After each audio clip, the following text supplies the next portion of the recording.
नमस्कार बाजार आज और कल में आप सभी का स्वागत है। मैं हूं स्वाति रायना। इस शो में हम आपको बताएंगे बाजार में आज का पूरा एक्शन, साथ ही कल शेयरों में कमाई के मौके आप कहां पर ढूंढ सकते हैं। व्हाट्सएप करें हमें अपना सवाल 9582222666 पर। सोशल मीडिया प्लेटफॉर्म्स पर सवाल पूछ सकते हैं, फेसबुक @ZBusiness ऑनलाइन, ट्विटर पर @ZBusiness अपने सवाल जरूर भेजें #बाजार आज और कल लिखने के साथ। कल की तैयारी कराने के लिए जी बिजनेस के मैनेजिंग एडिटर अनिल सिंघवी से करेंगे बातचीत। इसके अलावा एक और खास मेहमान आनंद राठी सिक्योरिटीज के सिद्धार्थ सेडानी हमारे साथ है। सिद्धार्थ, स्वागत करते हैं आपका शो में।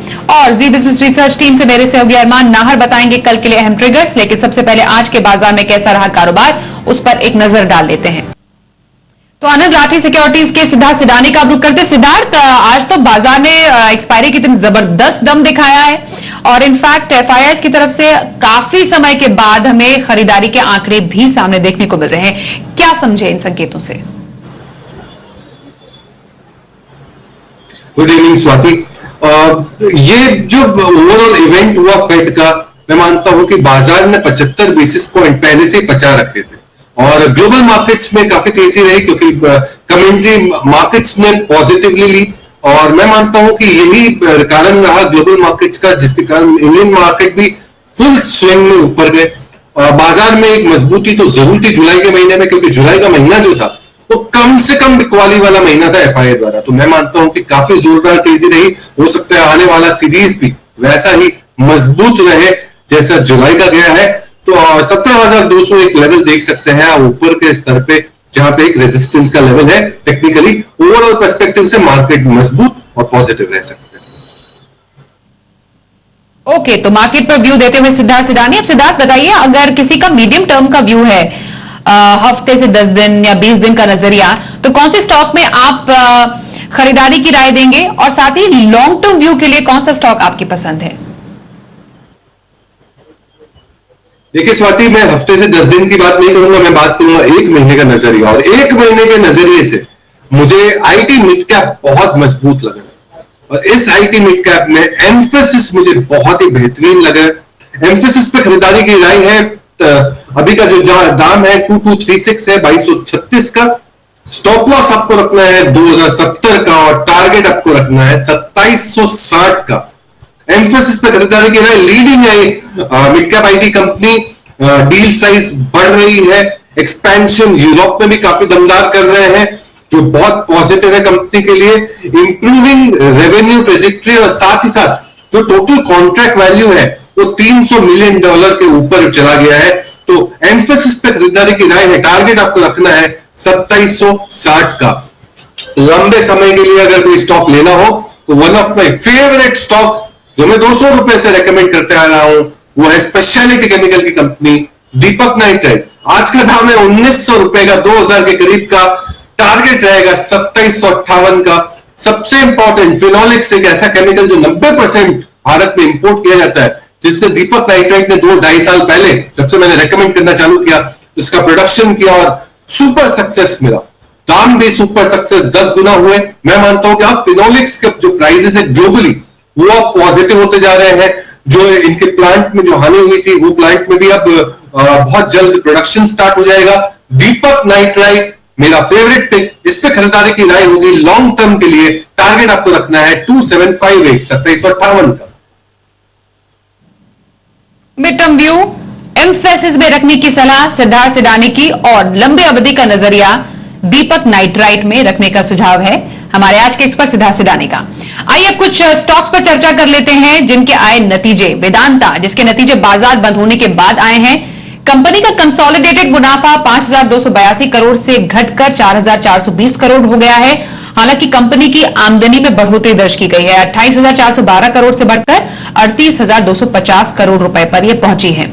मार्जिन जो है कंपनी का 34.6% से घटकर 32% पर आ गया है।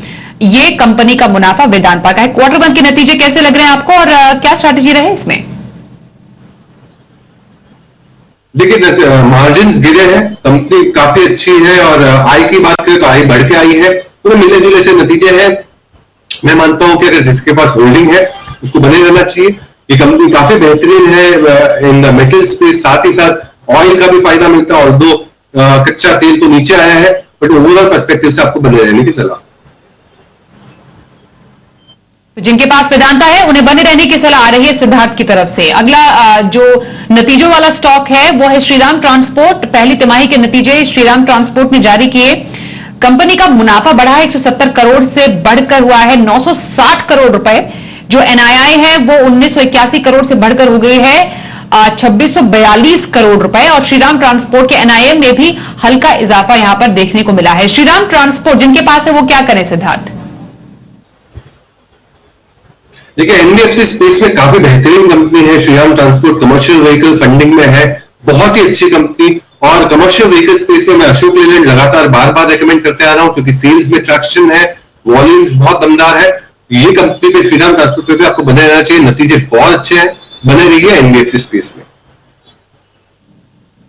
ओके, श्रीराम ट्रांसपोर्ट बने रहने की सलाह आ रही है सिद्धार्थ सिडानी की तरफ से। अगला शेयर निप्पॉन लाइफ। नतीजे पेश किए कंपनी ने। कंपनी का जो मुनाफा है वो घटा है, 182 करोड़ से घटकर 120 करोड़ पर आ गया है।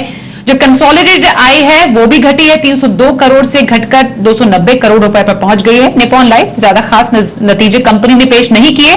क्या स्ट्रैटेजी रखी जाए इसमें? देखिए स्वाति, नतीजे तो अच्छे नहीं है, बहुत मजेदार नहीं है, पर मैं मानता हूं कि म्यूचुअल फंड इंडस्ट्री में निप्पॉन लाइफ काफी एक अच्छा प्लेयर है, बड़ा मार्केट शेयर है, स्ट्रॉन्ग पोर्टफोलियो एडिशन है। Mutual fund industry definitely grow होने वाली है, तो निप्पॉन लाइफ पे भी मेरी बने रहने की सलाह। निप्पॉन लाइफ बने रहने की सलाह आ रही है सिद्धार्थ सिडानी की तरफ से। अगला शेयर है पीएनबी हाउसिंग का। इसने भी नतीजे पेश किए। जो कंसोलिडेटेड मुनाफा है कंपनी का 230 करोड़ से बढ़कर 240 करोड़ हुआ है। हालांकि आमदनी घटी है कंपनी की। एनआईए में तो 37% की कमी आई है, पर अच्छी बात यह है कि ग्रॉस एनपीए जो है वो 8.25% से घटकर 6.5% पर आ गया है। पीएनबी हाउसिंग में अब नतीजों के बाद कोई खास स्ट्रैटेजी रखी जाए? देखिए, मुझे तो नतीजे अच्छे नहीं लग रहे हैं। मुझे लग रहा है कि इससे निकल जाने की सलाह। हाउसिंग फाइनेंस स्पेस में मैं काफी बेहतर शेयर रेकमेंड कर सकता हूं, वो है एचडीएफसी लिमिटेड। तो पीएनबी हाउसिंग से निकलने की सलाह और एचडीएफसी लिमिटेड में स्विच होने की सलाह। पीएनबी हाउसिंग जिनके पास है निकलने की सलाह दे रहे हैं, और एचडीएफसी में खरीदारी के मौके आप तलाश सकते हैं। सिद्धार्थ सिडानी की राय। टीवीएस मोटर ने भी अपने क्वार्टर वन नतीजे जारी किए। मुनाफा 53 करोड़ से बढ़कर 321 करोड़ रुपए हुआ है। बिक्री जो है वो 3,934 करोड़ से बढ़कर 6,110 करोड़ रुपए पर पहुंच गई, जबकि मार्जिन जो है 7% से बढ़कर 10% पर पहुंचा है। टीवीएस मोटर शानदार नतीजे पेश किए कंपनी ने। क्या स्ट्रैटेजी रहे? देखिए, आप दर्शक समझ रहे होंगे कि मैं टीवीएस मोटर जून के क्वार्टर में कई बार रेकमेंड कर चुका हूं, टारगेट अचीव हो चुका, तब ये नतीजे आ रहे हैं। टारगेट इसीलिए अचीव हुए क्योंकि नतीजे ऐसे हैं, दमदार नतीजे। कोई अगर थोड़ा प्रॉफिट बांधना चाहे तो वो बांध सकते हैं, और अगर कोई लंबे समय के लिए है, साल 2 साल के पर्सपेक्टिव से, तो 50% होल्ड रखे। मैं मानता हूं कि थोड़ा प्रॉफिट बुक करें और थोड़ा होल्ड। थोड़ा प्रॉफिट बुक, थोड़ा होल्ड करने की सलाह टीवीएस मोटर में स्ट्रैटेजी आपके लिए जिनके पास है टीवीएस मोटर का शेयर। चलिए कुछ कॉलर्स के सवाल भी लेते हैं। व्हाट्सएप पर पहला सवाल आ रहा है जयपुर से रतन सिंह शेखावत साहब का। बजाज फाइनेंस में हमने देखा इसके तो नतीजे भी आए, और करीब 10% का उछाल हमने देखा स्टॉक में। इनके लेवल्स की बात करें, 40 शेयर इनके पास है 6,000 खरीद के साथ। नतीजों के बाद शेयर निफ्टी का टॉप गेनर तो बना ही, इन्हें प्रॉफिट में भी अच्छा खासा गेन हुआ है। बजाज फाइनेंस में क्या करेंगे? कोई सोचने वाली बात ही नहीं है, बने रहना है, क्योंकि नतीजे दमदार, आपको मुनाफा भी अच्छा हो रहा है। एक ट्रेडिंग स्टॉप लॉस लगाए, वो टेक्निकली आप देख ले कि कौन से प्राइस पे एक ट्रेडिंग स्टॉप लॉस लगाना है, और बने रहिए लगातार। ये स्टॉक बहुत ही अच्छी कंपनी है, बजाज फाइनेंस, बजाज फिनसर्व, दोनों ही बेहतरीन कंपनियां। बजाज फाइनेंस बने रहने की सलाह सिद्धार्थ सिडानी की तरफ से। व्हाट्सएप से एक और सवाल दीपक चतुर्वेदी कानपुर से पूछ रहे हैं। कोटक बैंक पर इनका सवाल है। 70 शेयर इनके पास है कोटक बैंक के, जिस पर इनकी खरीद है 1,500 रुपए की। बैंकिंग स्पेस का एक शेयर जिसमें इन्हें हो रहा है जबरदस्त मुनाफा। कोटक बैंक कोई खास स्ट्रैटेजी सिद्धार्थ? देखिए, मैं तो यही कहूंगा मुनाफा बुक करें और स्विच करें आईसीआईसी बैंक पे। आईसीआईसी बैंक के जो नतीजे हैं वो कोटक बैंक से भी बेहतरीन, और मैं काफी कॉन्फिडेंस रखता हूं आईसीआईसी बैंक पे। आप इससे मुनाफा तो आपको अच्छा हो रहा है, स्विच करें और आ जाए आईसीआईसी बैंक पे। कोटक बैंक मुनाफा वसूलने की सलाह आ रही है सिद्धार्थ सिडानी की तरफ से, और आपको आईसीआईसीआई बैंक में खरीदारी के मौके तलाशने का सुझाव सिद्धार्थ सिडानी दे रहे हैं। खरगोन से आशीष रघुवंशी सवाल पूछ रहे हैं। टाटा पावर पर 156 शेयर इनके पास है, जिस पर इनकी खरीद है 242 की। टाटा पावर कोई खास स्ट्रैटेजी आपकी तरफ से आ रही है यहाँ पर सिद्धार्थ, क्योंकि इन्हें अपनी खरीद पे कुछ नुकसान है? देखिए मत नतीजे थोड़े से कंसर्निंग मंदे थे, मार्जिन मिस था, वो कई हम कंपनियों में देख चुके हैं because of raw material prices. चिंता मत करिए, ये गिनी गोल्ड बेहतरीन कंपनी है जो आपने खरीद रखी है। ये लेवल्स पे भी अगर आप चाहें तो एवरेज करें, ध्यान रखिएगा 6 महीने का समय दीजिए, आपको बहुत अच्छा मुनाफा हो सकता है। टाटा पावर बिल्कुल होल्ड, एवरेजिंग कर लीजिए। ओके, एवरेजिंग कर लीजिए, संयम बरतने की सलाह, बने रहे टाटा पावर में। अगला सवाल लेते हैं, थाने से कुमुद पूछ रही है हमें टाटा कम्युनिकेशंस पर सवाल। 500 शेयर इनके पास है टाटा कम्युनिकेशंस पर और 1060 इनकी खरीद है इस पर। नुकसान पर तो काफी है ये टाटा कम्युनिकेशंस, क्या करें कुमुद?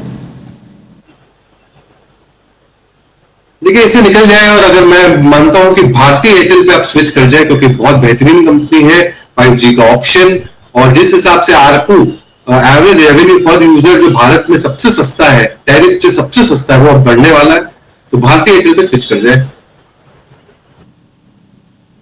टाटा कम्युनिकेशंस निकलने की सलाह आपके पास आ रही है, बेचें और भारतीय एयरटेल में खरीदारी के मौके तलाश सकते हैं। अगला सवाल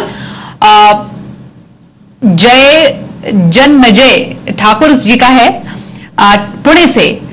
बजाज फिनसर्व, वैसे मैं थोड़ा गेस कर रही हूं कि आपका इस पे जवाब क्या होगा। 25 शेयर इनके पास है, 12,300 इनकी खरीद है और प्रॉफिट इनको जबरदस्त है, और थोड़ा हम डिस्कस कर भी चुके हैं बजाज फिनसर्व के बारे में। फिर भी हमारे जो ठाकुर साहब है उनके लिए बता दीजिए क्या करें। स्वाति आपका गैस एकदम सही है, बने रहने की सलाह, नतीजे दमदार, और मैं मानता हूं कि इससे और प्रॉफिट हो सकता है। एक ट्रेडिंग स्टॉप लॉस लगाए, बने रहिए एनबीएफसी स्पेस में।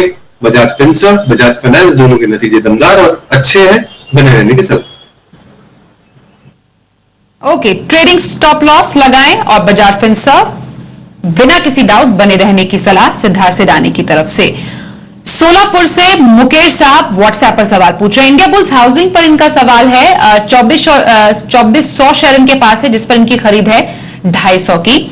बहुत ही जबरदस्त नुकसान पर है आईबी हाउसिंग फाइनेंस पर। ये क्या करें इस नुकसान के साथ? देखिए प्राइमा फेसी तो स्वाति में निकलने की सलाह है बिल्कुल, बट नुकसान बहुत बड़ा है, तो मैं समझ सकता हूं कि ये नुकसान मानना बुक करना बहुत डिफिकल्ट है।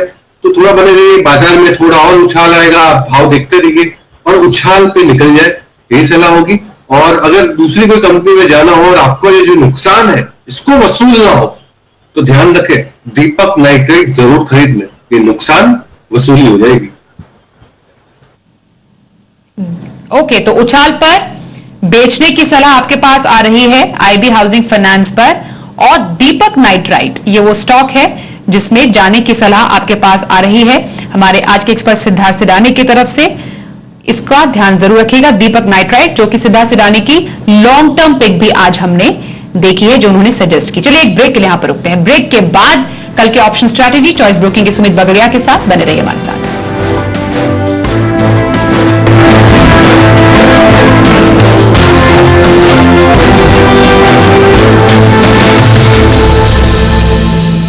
अब सिद्धार्थ आपसे समझेंगे कल के इंट्राडे पिक कौन सी देंगे आप? इंट्राडे पिक उड़ान के लिए चालू हो गई है, उड़ान भर सकती है बहुत जल्दी, और वो है इंडिगो। इंडिगो पे खरीदारी की राय है, तो अभी का दाम होगा 1843 का, स्टॉप लॉस अपना है आपको 1775 का, टारगेट 1890 1890। इंडिगो आप जानते हैं एयरलाइन स्पेस में सबसे बड़ा मार्केट शेयर रखती है इंडिगो, और इंडिगो का टारगेट रखना है 1890 का। इंटर ग्लोब एविएशन, इंडिगो में खरीदारी की सलाह इंट्राडे के नजरिए से सिद्धार्थ सिडानी की ये पसंद। बहुत धन्यवाद करेंगे सिद्धार्थ, आप हमारे साथ आज के शो में शामिल हुए। तो बाजार आज और कल में बस इतना ही, रुकते हैं ब्रेक के लिए, खबरों का सिलसिला जारी रहेगा, देखते रहिए जी बिजनेस।